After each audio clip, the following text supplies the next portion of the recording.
When I first came to Harrisburg over a decade ago, I had one goal in mind: to see that survivors of childhood sexual assault receive the justice that they deserve.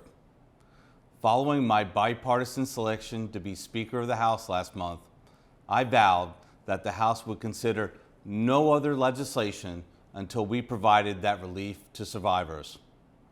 Unfortunately, partisan bickering and the inability to agree on the most basic operations of the House stalled this effort and led me to create the Speaker's bipartisan work group to move Pennsylvania forward. Together, this work group set out on a 2-week tour around Pennsylvania to get out of the Harrisburg bubble and listen to you, the people, about how you want to see us resolve our partisan gridlock.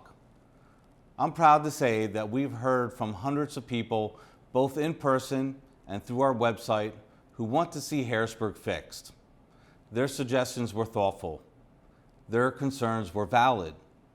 They prove that Pennsylvanians are watching what goes on in Harrisburg and are sick and tired of the partisan maneuvering that prevents good legislation from becoming law.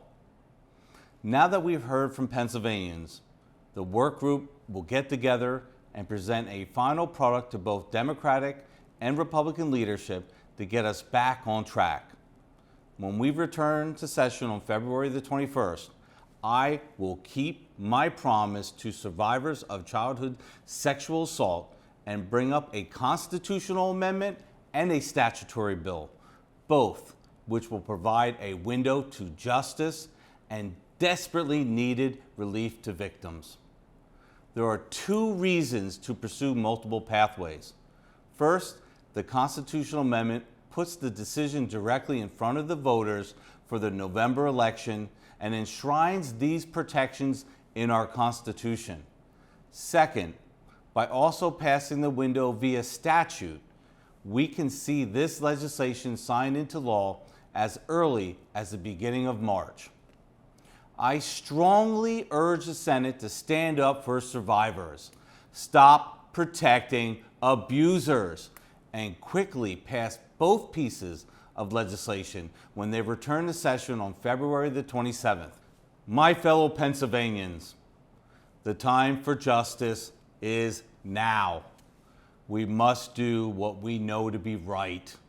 I look forward to returning the House to session on February 21st and immediately adopting operating rules and beginning the process of getting both the constitutional amendment and the statutory window to justice through the House. History will judge us based on what we did to protect some of our most vulnerable citizens, our children.